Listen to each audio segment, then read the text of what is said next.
Bem-vindos ao programa Argumento. Você é nosso convidado para acompanhar, a partir de agora, uma conversa com o senador Sérgio Petecão. E o nosso tema é a mudança de fuso horário do estado do Acre. Senador, muito obrigada pela sua presença aqui no nosso programa. Essa é uma decisão, eu acho que a nossa conversa vai girar mais em torno disso, sobre a saga que é a definição do fuso horário no seu estado, não é isso? Não, primeiramente, nós precisamos entender o Acre. O Acre foi o único estado que pegou em armas para virar Brasil, lá naquela guerra com a Bolívia.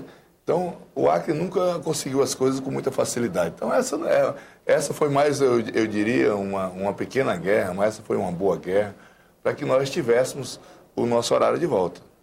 Para você entender como começou tudo isso. Em 2008, não é? Quando o então senador da República, Tião Viana, apresentou um projeto nessa casa que culminou com a mudança do nosso horário. Porque o correto, qual o correto? O governador, o senador, se ele tinha interesse em fazer essa mudança de horário, se ele entendia que essa mudança de horário era importante para o povo do Acre, ele deveria ter feito um plebiscito antes dele apresentar esse projeto. E nós temos uma informação que lá na Câmara, esse projeto chegou a tramitar, esse plebiscito chegou a dar entrada, para que o povo do Acre fosse consultado, se queria ou não mudar de horário. Eu não sei de onde o então senador, hoje governador do meu estado, tirou essa ideia que o povo acreano queria mudar de horário. O que motivou era uma das minhas perguntas para o senhor. O que motivou? Porque para quem não mora no Acre, vamos explicar como é que funciona o nosso fuso horário. O horário velho, como nós chamamos, o horário de Deus, é 2 horas diferente de Brasília. Em relação a Brasília. Em Brasília, 2 horas a menos. É o mesmo horário de Nova York. Tá certo. É o horário chique, o horário do Acre. É chique. Funciona junto com está sintonizado com Nova York. Porque tá no mesmo fuso, entendeu? Agora... E hoje está funcionando como? Hoje não está com Nova York. Com a mudança de horário, de 2008. De 2008, ele é apenas 1 hora de diferença do horário de Brasília. Agora imagine, vou te dar um exemplo das crianças, lógico, o transtorno foi muito grande, mas vou lhe dar o exemplo das crianças. As crianças que tinham que ir para a escola, que acordavam às 6 horas, eles passaram a acordar às 5 horas da manhã. Então isso virou um caos da cidade. Sobre um argumento que isso ia melhorar a economia do estado, que os horários iam coincidir com os horários de banco, mas nós sabíamos que não tinha nada a ver com isso. O que estava por trás disso aí era um outro jogo. Mas aí foi quando criou-se toda essa situação, e aí o deputado federal Flaviano Melo apresentou um projeto de um referendo. Saber, o povo do Acre ir às urnas e dizer se acatava aquela decisão que tinha sido tomada através daquele projeto do então senador Tião Viana ou não. O povo do Acre foi às urnas... 2 anos depois, né? Porque foi em 2010. Exatamente. Foi nas eleições de 2010. Aí foi quando o povo do Acre foi às urnas de uma forma democrática e disse que não aceitava a mudança de horário. Mas a diferença foi pouca, né? Foi pouca porque naquela época o governo do estado fez uma mídia muito grande, né, da importância. O governo tem a máquina, né, o governo tem as televisões, tem a rádio, mas os números foram números razoáveis. O não, né, que não concordava, teve 56,87 e o sim, 43,13. Então, mas foi um resultado. Foi um resultado. Foi uma expressão da população, do morador do estado. Da maioria, a maioria absoluta. Então, foi quando esse referendo veio para o TCE e foi homologado. E daí, até então, nós estamos nessa luta para fazer valer a vontade do povo do Acre. Ou seja, 3 anos depois, quer dizer...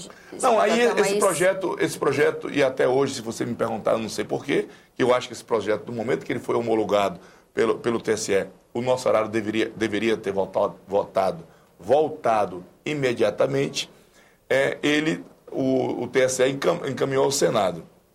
Daqui, as questões políticas entraram no meio e, infelizmente, até hoje foi aprovado um projeto aqui onde incluía o estado do Pará e o estado do Amazonas.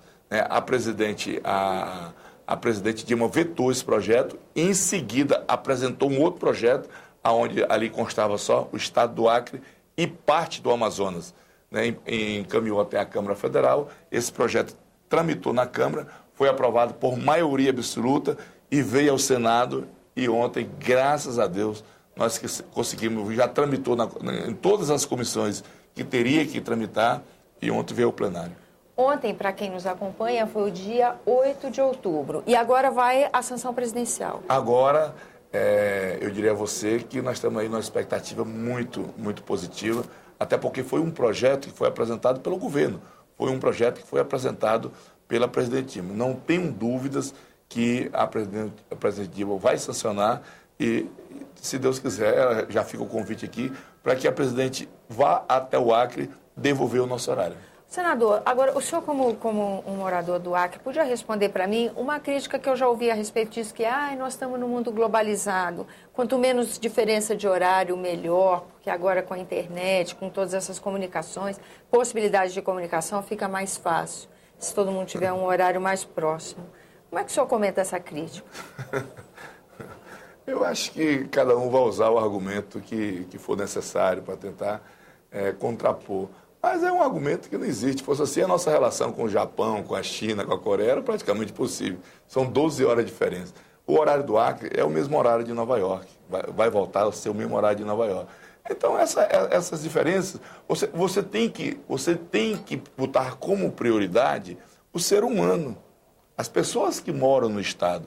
Não é as pessoas que têm que se adequar à internet, não é as pessoas que têm que se adequar ao horário de banco. É o banco que tem que se adequar às pessoas, sob pena de você prejudicar a qualidade de vida dessas pessoas.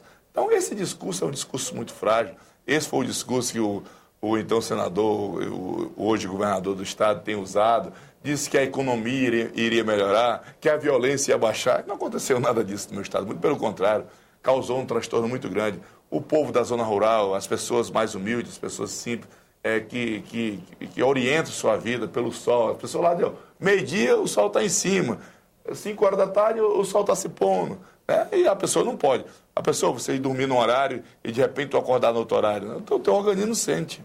Tá certo. Senador, obrigada pela sua presença aqui. O senhor se empenhou muito na sessão plenária de ontem para que esse projeto tivesse em pauta, fosse definido finalmente pela casa, né? Porque havia até um problema do trancamento da pauta. Não, o que eu tenho dito é o seguinte, eu não quero de forma alguma tripudiar em cima de A ou B, C. Eu acredito que aí não houve nem vencidos, nem vencedores. Nós apenas, e eu como senador, que fui eleito pelo povo, e esta que é uma casa democrática, esta que é a casa maior do Parlamento, do Senado, nós tínhamos obrigação. Nós não fizemos nenhum favor. Nós tínhamos a obrigação de fazer valer uma decisão de um referendo. O povo foi às urnas e disse para os senadores, disse para os deputados federais, disse para o governador que não aceitava aquela mudança e queria o horário de volta. Então, eu penso que o Senado não fez nenhum favor. O Senado fez a sua obrigação em devolvermos a vontade do povo acreano. Obrigada pela sua presença no nosso programa, senador. E a você que nos acompanha, muito obrigada pela atenção. Eu sou Tânia Horman, esse é o programa Argumenta, e você pode participar do nosso trabalho enviando sugestões ou críticas para 0800 61 2211, ligação gratuita, ou acessando www.senado.gov.br/TV. Até a próxima.